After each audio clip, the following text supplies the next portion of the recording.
America China మధ్య tariff war కొనసాగుతోంది. Tariff పైన రెండు దేశాలు కూడా వెనక్కి తగ్గడం లేదు. పోటాపోటీగా పెద్ద ఎత్తున టారిఫ్లు పెంచుతూ ఉన్నారు. ఇప్పటికీ మనకు తెలుసు 104% టారిఫ్ను పెంచింది చైనా అమెరికా పైన. పెద్ద ఎత్తున ఆందోళన కలిగిస్తోంది. అటు అమెరికా చైనా పైన పెంచేసింది. ఆ తర్వాత చైనా కూడా 34 నుంచి ఏకంగా 84 చేసింది. ఆ తర్వాత మరింతగా కూడా పెంచేసింది. ట్రంప్ చర్యలకు ధీటుగా జిన్పింగ్ స్పందిస్తున్నారు. టారిఫ్ ఎంత పెంచినా నష్టం లేదంటున్నారు చైనా. ఐరోపా దేశాల మద్దతు కూడగట్టేందుకు చైనా ప్రయత్నిస్తోంది. ప్రెసిడెంట్ జిన్పింగ్ ప్రయత్నం కొనసాగుతోంది. ట్రంప్ నిర్ణయాలు వ్యతిరేకించాలంటూ ఐరోపా దేశాలకి చైనా పిలుపునిచ్చింది. ఇక ప్రాంతీయ సహకారాన్ని పెంచుకునేందుకు చైనా తీవ్ర ప్రయత్నాలు చేస్తోంది. వియత్నాం, మలేషియా, కంబోడియా దేశాధినేతలతో చైనా అధ్యక్షుడు జిన్పింగ్ భేటీ అవుతున్నారు. చైనా పైన పలుసార్లు 145% సుంకాలను పెంచేసింది అమెరికా. ఇక అమెరికా ఉత్పత్తులపైన కూడా చైనా 125%గా టారిఫ్ పెంచేసింది.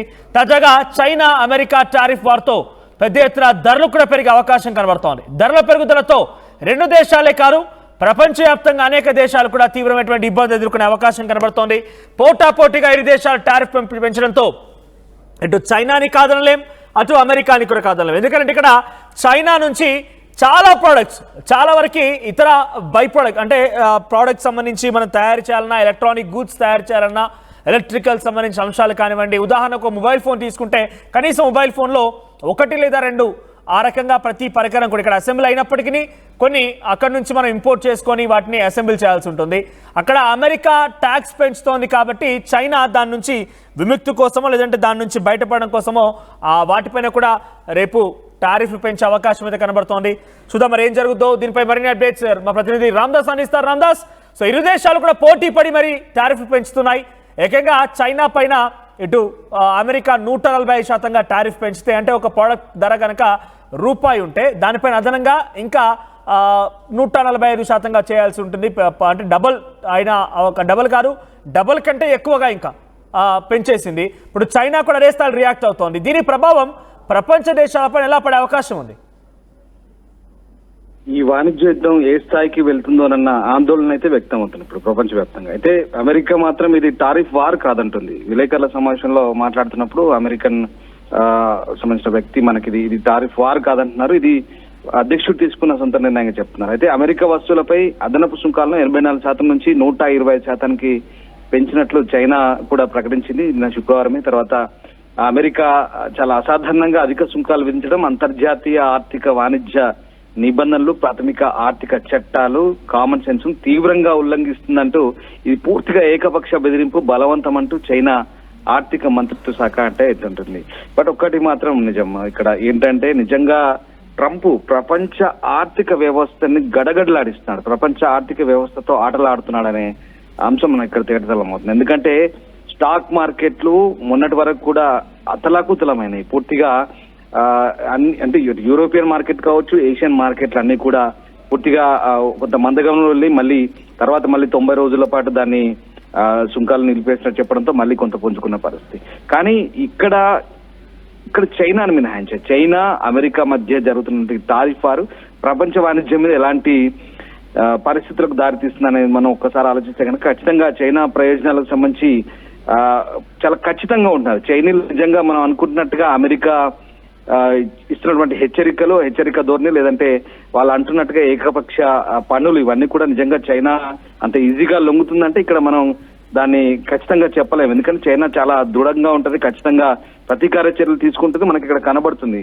వారు 145% వేస్తే ఈయన 125% జిన్పింగ్ వేస్తున్నారు. అంటే ఎక్కడ తగ్గట్లేదు. చైనా యుఎస్ పోటాపోటీగా సుంకాలు, ప్రతీకార సుంకాలు వేసుకుంటూ దిగుమతులు ఎగుమతుల పైన వాణిజ్యానికి సంబంధించిన ఒక యుద్ధానికైతే తెరలేపై నిజంగా ఏషియన్ కంట్రీ అయినటువంటి చైనా ఇప్పుడు అమెరికాతో పోటాపోటీగా వాణిజ్యంలో ఈ రకమైన పరిస్థితులు అయితే మనకి ఇక్కడ కనబడుతున్నాయి. కానీ ఇక్కడ చైనా కూడా యూరోపియన్ యూనియన్ మద్దతు కోరుతుంది.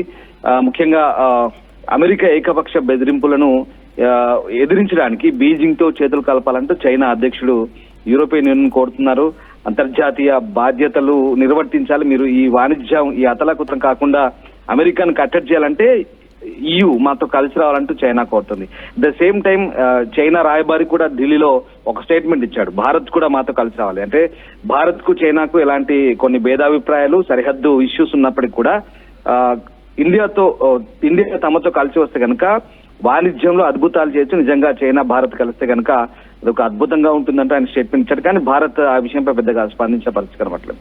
కానీ మొత్తం మీద చైనా యుఎస్ సుంకాలు అనేది ఇప్పుడు ఈ ఒకరు 145%, ఒకరు 125%, ఇదంతా కూడా మొదటి నుంచి కూడా అమెరికా నుంచి దిగుమతులపై వాళ్ళు కూడా ప్రతీకార సుంకాలు విధిస్తున్నామంటూ చెప్తున్న పరిస్థితి.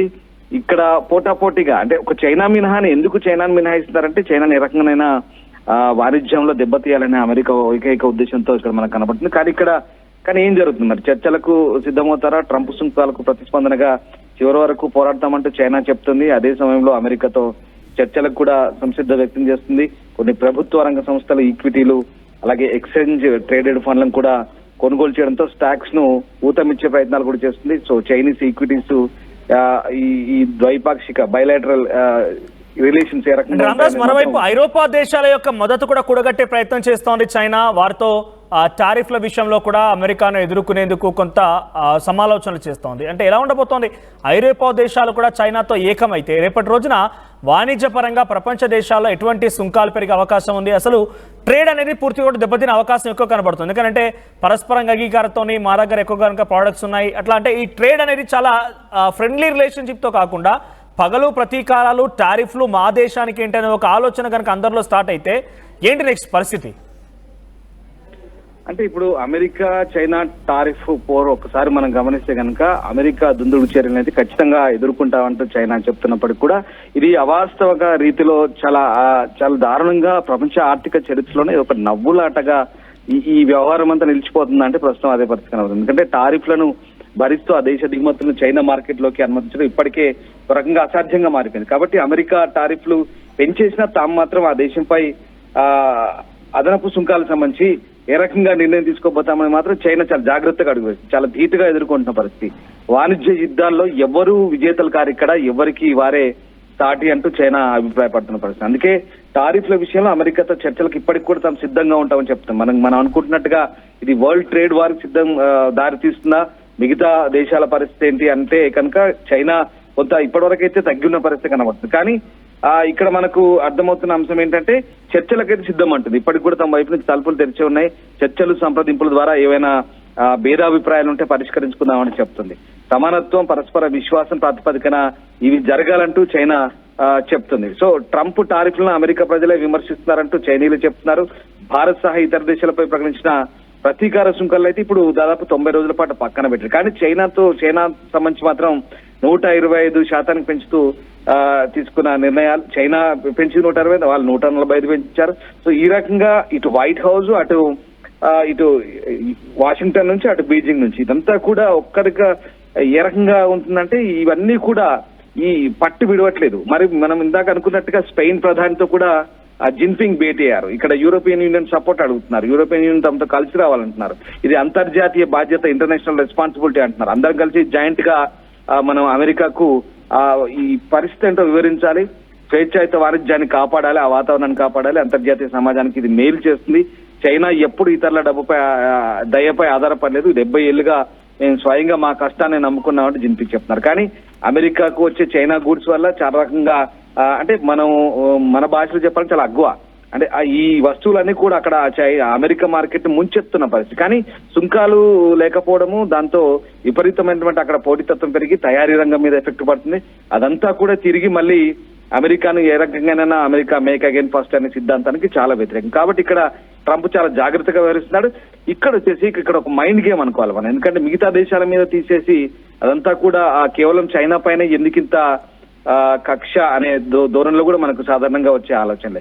కానీ ఏం జరుగుతుందన్న మా విషయానికి వస్తే కనుక ఖచ్చితంగా చైనా ఉత్పత్తులకు సంబంధించి చాలా కఠినంగా వ్యవహరించాలని ట్రంప్ భావిస్తున్నాడు.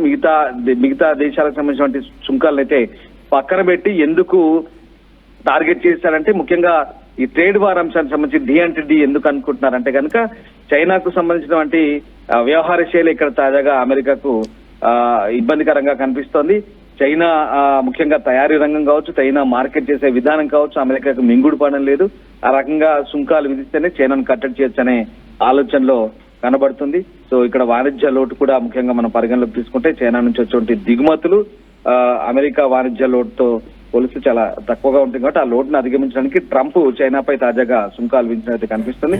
సో చైనా ఆర్థిక వ్యవస్థ బలమైన ఆర్థిక వ్యవస్థ, దాన్ని దెబ్బ కొట్టాలంటే ఎట్టి పరిస్థితుల్లో ఇట్స్ మైండ్ గేమ్.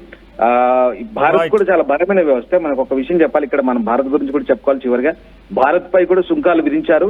ఇప్పుడైతే 90 days ఆపారు, కానీ ఎందుకు భారత్ స్పందించలేదంటే ప్రతీకార సుంకాలు ఎందుకు భారత్ మరి దానికి చైనా వైపు నుంచి వస్తున్నట్టు అభ్యర్థం కూడా ఎందుకు పట్టించుకోలేదంటే ఆ భారత్ పై విధించినట్టు 26% సుంకాలు ఏదైతే ఉన్నాయో వాటి గురించి నిశ్చితంగా గమనిస్తుంది భారత ప్రభుత్వమే. ఊరికే చూస్తూ ఊరుకోవట్లేదు. ఇది మనకు దేని మీద ఎఫెక్ట్ పడుతుంది, ఏ రంగం మీద ఎఫెక్ట్ పడుతుంది ఏంటనేది పూర్తిగా స్టడీ చేసిన తర్వాత మనకు నిర్ణయం తీసుకుంటామంటే చెప్తుంది. సో మొత్తం మీద చైనా ఆర్థిక వ్యవస్థ, అమెరికా ఆర్థిక వ్యవస్థలు చాలా పోటాపోటీగా ఈ ప్రస్తుతం అయితే పరిగెత్తున్న ఈ పరిస్థితుల్లో కనుక ఖచ్చితంగా చైనాను అధిగమించాలంటే అమెరికా ఎట్టి పరిస్థితిలో ఈ ఖచ్చితమైనటువంటి చర్యలు అయితే తీసుకోవాలి. కాబట్టి సో ఆ రకంగా చైనా ప్రతీకార సుంకాలు, ఇటు అమెరికా ప్రతీకార సుంకాలు ఒకదాని మీద ఒకటి ఇలా ప్రపంచ ఆర్థిక వ్యవస్థనైతే ప్రస్తుతానికైతే ఈ తయారీ రంగం ఆర్థిక ప్రగతిని కొంత ఎఫెక్ట్ అయితే పడుతుంది. సో వాణిజ్య యుద్ధం చైనా వ్యాపారాలకైతే అనిశ్చితి కనబడుతుంది. సప్లై చైన్ వ్యవస్థకైతే ప్రస్తుతం ఒక సర్దుబాట్లకు దారితీసే అవకాశం కనిపిస్తుంది. మనకు తెలిసింది చైనా నుంచి ముఖ్యంగా సెమీ కండక్టర్లు, ఎలక్ట్రిక్ పరికరాలు ఇవన్నీ కూడా చాలా డెడ్ చీప్ అనమాట. ఇవన్నీ కూడా డైలీ ఒక రిపోర్ట్ మార్నింగ్ నేను చూశాను, దాదాపు 40-50 కార్గో షిప్స్ వెళ్ళేటి ఇప్పుడు ఇవాళ కేవలం 3 నుంచి 5 షిప్స్ మాత్రమే వెళ్తున్న పరిస్థితి. అంటే చైనా ఒక రకంగా బయటికి మేకపోతు గాంభీర్యాన్ని ప్రదర్శిస్తున్నప్పటికీ కూడా చాలా దెబ్బతింటున్న అంశం మన ఇక్కడ తేటతలం అవుతుంది. సో మొత్తం మీద చైనాని కట్టడి చేసేందుకే అమెరికా ఈ రకమైన ప్రణాళికలతో ఉందని మనకు చాలా సుస్పష్టం. Thank you Ramdas, thank you for the update. So మొత్తం మీద చైనా అమెరికా మధ్య టారిఫ్ వార్ కొనసాగుతోంది. ఇప్పటికే ఎంతలా అంటే నాకు తెలిసి ప్రపంచంలో ఇంత పెద్ద మొత్తంలో సుంకాలు విధింపు ఎప్పుడు కూడా జరగలేదు, బహుశా జరగదు కూడా భవిష్యత్తులో. అయితే గీతే వీరిద్దరే పోటీ పడి ఇంకా దీన్ని పెంచుతూ వెళ్ళాలి, ఒక రికార్డ్ని క్రియేట్ చేయాలి. కానీ ఎంతలా అంటే 145% టారిఫ్ని అటు అమెరికా చైనా పైన విధించింది. ఇక చైనా కూడా ఏమాత్రం తగ్గడం లేదు, అమెరికా పైనే 125% సుంకాలను విధిస్తూ నిర్ణయం తీసుకుంది. ఈ టారిఫ్ వార్ కనుక ఈ రకంగానే కొనసాగితే ప్రపంచ దేశాలపైన చాలా పెద్ద ఎత్తున ప్రభావం పడే అవకాశం ఉంది. రానున్న రోజుల్లో ట్రేడ్ చేయాలంటేనే, ఇరు దేశాల మధ్య ట్రేడ్ అనే మాట వినిపిస్తేనే కొంత అందరూ భయపడిపోయే అవకాశం ఉంది. చూద్దాం మరి ఏం జరుగుతుందో. ఈ టారిఫ్ ఇలాగా కొనసాగుతూ పోతే ప్రపంచ దేశాలపైన పెను భారం చూపించే అవకాశం కూడా ఉంది. పైపెచ్చు ముఖ్యంగా చైనా లాంటి దేశం పైన చాలా మంది కూడా ఇంపోర్ట్స్ అంటే ఎలక్ట్రానిక్ గూడ్స్ సంబంధించి కానీ చిన్న పరికరాల కోసం ఆధారపడి ఉంటుంటారు. సో అప్పుడు చైనా అమెరికా విధించేటువంటి దాని నుంచి బయటపడాలంటే డెఫినెట్గా వాళ్ళ దగ్గర నుంచి వెళ్ళేటువంటి ట్యాక్స్ కానివ్వండి, వాళ్ళ దేశాలకు వచ్చే ట్యాక్స్ విషయంలో కానివ్వండి, గూడ్స్ విషయంలో కానివ్వండి కొంత నియంత్రణ విధించే అవకాశం కూడా ఉంది. చూద్దాం మరి ఏం జరుగుతుందో.